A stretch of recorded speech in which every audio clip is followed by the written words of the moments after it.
Le damos la bienvenida a los estudiantes de 8A en la asignatura de Ética y Cátedra.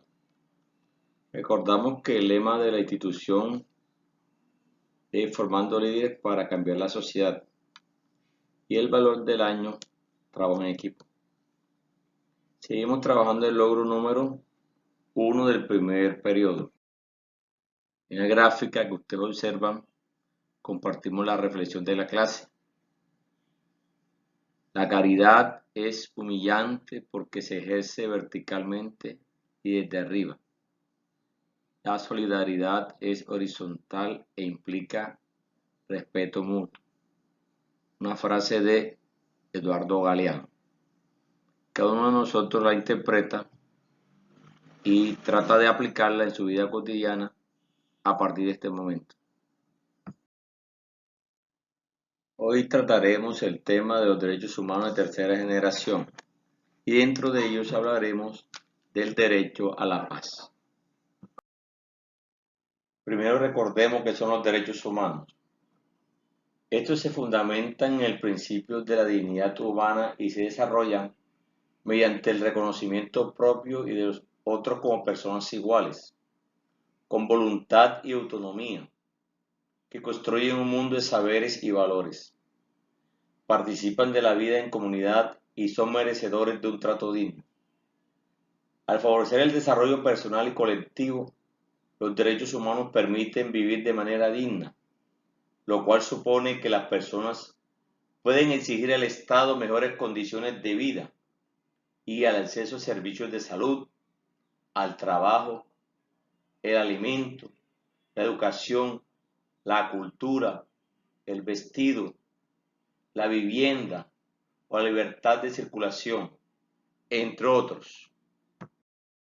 Continuando con la definición sobre los derechos humanos, en el capítulo 3 de la Carta Magna de las Naciones Unidas, el derecho a la vida es el primero de los derechos humanos y es el fundamento del ejercicio de todos los derechos, que demanda el respeto a la vida propia y a la vida ajena. Cualquier acto que afecte a la vida, como homicidio, lesiones personales, tratos crueles o inhumanos, debe considerarse como un gravísimo atentado.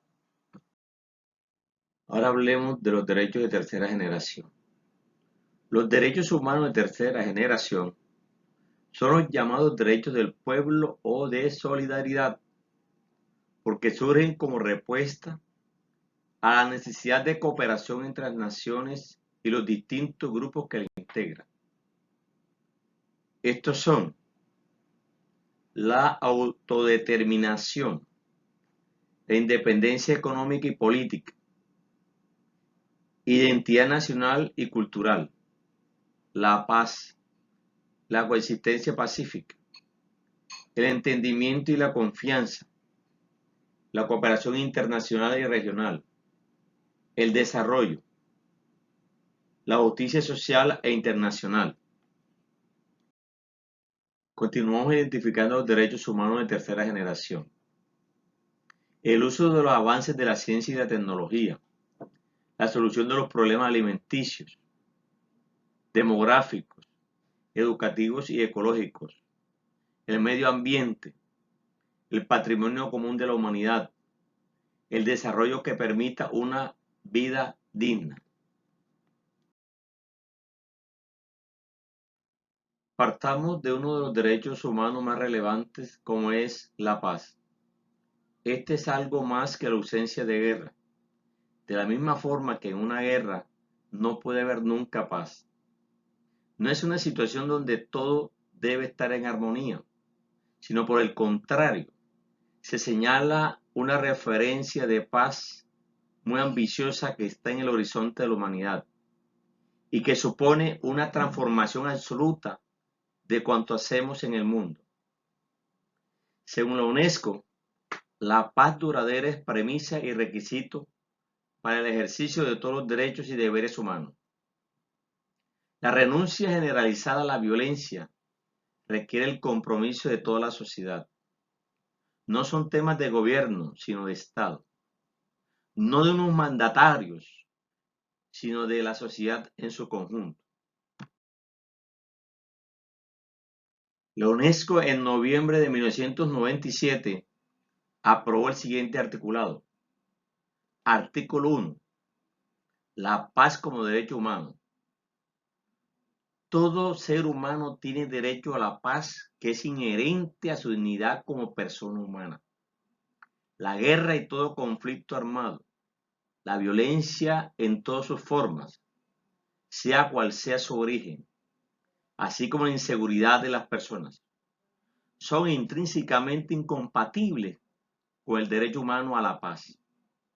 El derecho humano a la paz debe ser garantizado, respetado y puesto en práctica sin ninguna discriminación, tanto en el ámbito interno como internacional, por todos los estados y todos los miembros de la comunidad internacional. La paz, como un concepto que no se limita a la ausencia de guerra, los derechos humanos le da el carácter de paz entendida como paz positiva.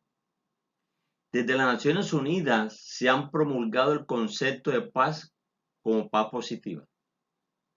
Es así como desde el mismo preámbulo de la Declaración Universal de los Derechos Humanos considera que la libertad, la justicia y la paz en el mundo tienen por base el reconocimiento de la dignidad intrínseca y de los derechos iguales e inalienables de todos los miembros de la familia humana.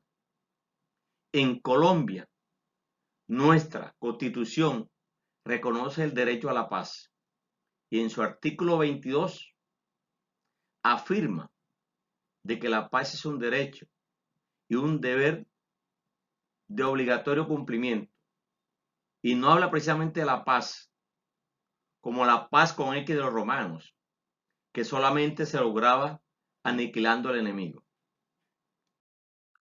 Hoy, dentro del preámbulo de la Constitución, se ordena fortalecer el concepto de libertad y paz dentro de un marco jurídico, democrático y participativo, que garantice un orden político, económico y social justo.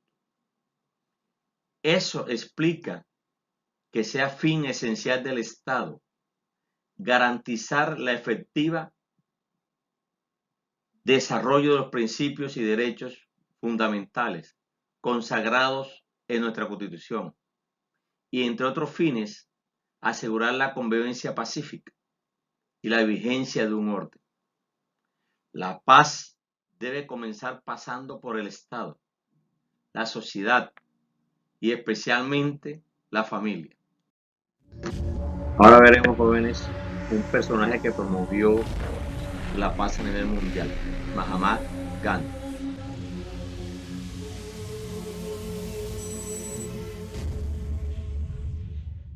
¿Quién fue Mahatma Gandhi? Nació en Porbandar, una pequeña ciudad costera al oeste de la India, fruto del matrimonio del primer ministro de la ciudad y de su madre. Ella fue una de sus más importantes influencias en la vida, pues de ella aprendió el respeto por los seres vivos, las virtudes del vegetarianismo y la tolerancia hacia diferentes formas de pensar, inclusive hacia otros credos y religiones. Con 18 años se mudó a Londres para estudiar Derecho. Cuando finalizó sus estudios, regresó a Bombay para intentar ejercer como abogado, pero la sobresaturación de la profesión en aquella época, unida a la falta de experiencia real de Gandhi en los tribunales, le imposibilitaron cumplir tal propósito.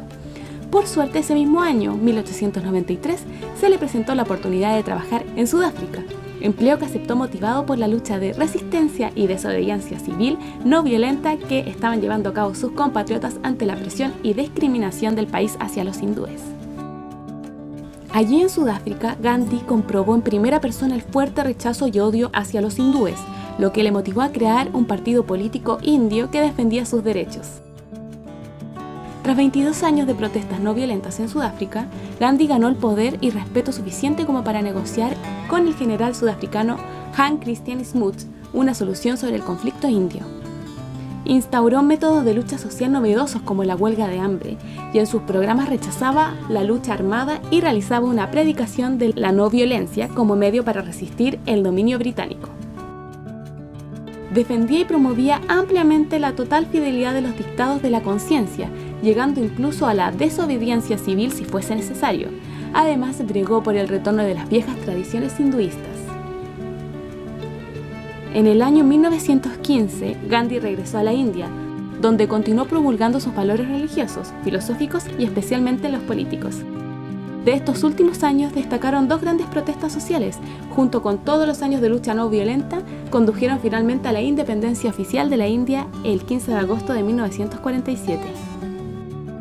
Unos meses más tarde, el 30 de enero de 1948, Gandhi fue asesinado por Nathuram Godse, un fanático ultraderechista hindú relacionado con el gobierno que encontró en Gandhi un obstáculo para levantar su proyecto de alzamiento del hinduismo en perjuicio del resto de creencias y religiones.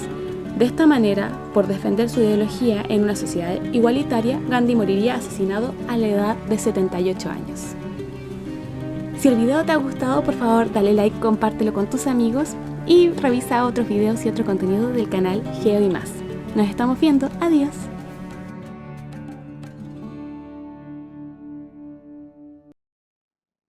Como conclusión sobre la paz, diremos, tanto en el derecho internacional como en la constitución política, la paz tiene un carácter multifacético, pues es a la vez un fin que persiguen tanto la comunidad internacional como la nacional, un derecho colectivo dentro de la tercera generación de derechos y bajo ciertos aspectos un derecho subjetivo fundamental al que corresponde un deber personal.